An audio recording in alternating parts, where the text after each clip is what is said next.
Amis internautes de Kiao Bénin TV, bonsoir. C'est avec une grande joie que je vous retrouve ce soir dans cette émission inédite et spéciale à la place historique de l'Amazone. Notre invité de ce soir est un érudit de la communication. Pour lui, la com est un métier. Il est classé numéro 1 des top 100 des décideurs les plus influents de la communication par le magazine français Forbes. Recevons ensemble Frédéric Fougera.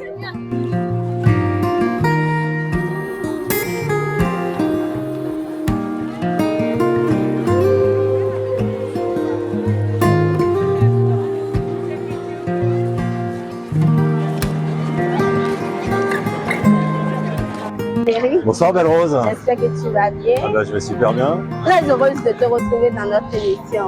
Je suis ravi de te retrouver et surtout de te retrouver ici. Comment trouvez-vous cette place de l'Amazone? Je la trouve immense. Immense. C'est tellement grand, il y a tellement de monde, il y a tellement de vie. Je pense qu'on ne réalise pas à quel point c'est grand et une statue aussi phénoménale. C'est impressionnant. Quand vous voyez la place, que vous inspire le tourisme? Déjà, ça m'inspire qu'on est dans un pays qui est très vivant. Je viens d'arriver par le boulevard de la Marina, j'arrive ici, il y a de la vie partout. Depuis que je suis arrivé, tout est vivant, tout est vie, les gens sont joyeux et je ressens dans cette dynamique beaucoup de culture, beaucoup d'histoire et beaucoup d'envie de partager. Les gens ont envie de communiquer, les gens ont envie d'échanger et on est bien tout de suite, dès qu'on arrive, on est bien ici en fait. D'accord. Vous êtes en séjour chez nous il y a de cela 2 ou 3 jours. Comment trouvez-vous Bénin? Alors on m'avait dit le Bénin tu vas aimer. Moi je suis pas d'accord. Le Bénin j'adore. J'adore le Bénin et j'adore les Béninois. Alors j'ai la chance d'avoir des amis béninois qui m'ont beaucoup parlé du Bénin, mais c'est pas aussi beau que quand on est sur place et qu'on vient découvrir la réalité. C'est beaucoup plus beau quand on est ici. Ah, ça fait plaisir de l'entendre. Mais c'est vrai. Alors en tant que communicant, pensez-vous qu'il y a un lien entre la communication et le tourisme? Est-ce qu'il y a du tourisme sans communication? On peut être le plus beau pays, avoir les plus belles richesses, les plus beaux paysages, mais si on oublie de le dire, si on n'en fait pas la promotion, il ne va pas y avoir forcément beaucoup de tourisme. Alors oui, la communication, c'est important pour qu'il y ait du tourisme, pour faire venir des gens, pour qu'il y ait du tourisme de qualité. Il faut mesurer sa communication parce qu'il ne faut pas non plus que le tourisme, ça vienne tout abîmer, tout gâcher.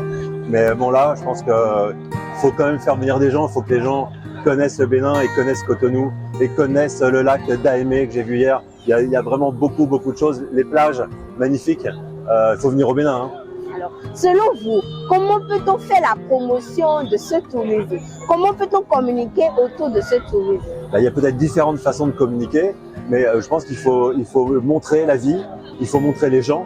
Les gens, c'est très important dans un pays. On aime un pays parce qu'on a eu un bon contact avec les gens, parce qu'on a des bonnes relations, parce qu'il y a des bonnes vibrations. Donc il faut montrer comment est le pays, comment il existe. Il ne faut pas chercher à le rendre plus beau qu'il n'est. Il ne faut pas chercher forcément à cacher des choses qu'on n'aurait pas envie de montrer.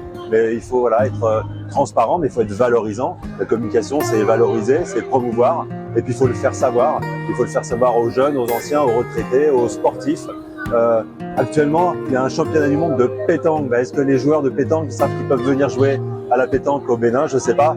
Les joueurs de pétanque, les Marseillais, venez au Bénin, venez profiter de ce pays, venez profiter de Cotonou pour jouer à la pétanque. Mais il n'y a pas que la pétanque, attention. Il ne faut pas réduire.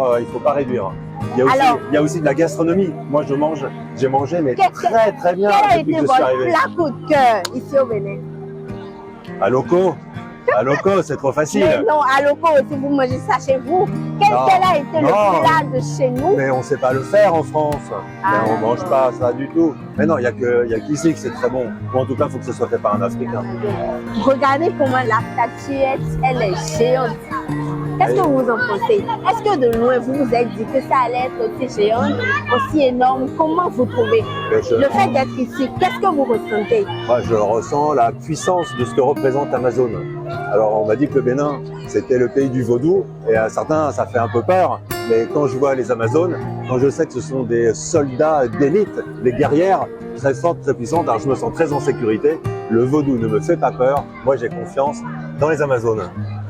Frédéric, quel est votre mot de fin à l'endroit de tous les Béninois qui nous suivent? Moi, mon mot de fin, il est pour toi, Belle Rose. tu es mon Amazon. Merci. Les Béninois, je leur dis merci pour leur accueil, mais c'est surtout à tous ceux qui habitent autour, qui habitent loin, venez au Bénin, venez découvrir ce pays. C'est ça mon mot de fin aussi. Venez surtout rencontrer l'Amazon que je suis, s'il Voilà. vous plaît. Venez rencontrer l'Amazon que je suis, selon Frédéric. J'espère que vous avez aimé l'émission. La photo. On fait une photo, Oui, Rose? y a pas de Ok, souci. on fait une photo avec l'Amazon derrière.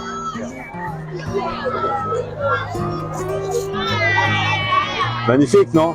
Oui, très joli. Merci Au beaucoup. revoir, Belle Rose. À bientôt. Oui, à la prochaine.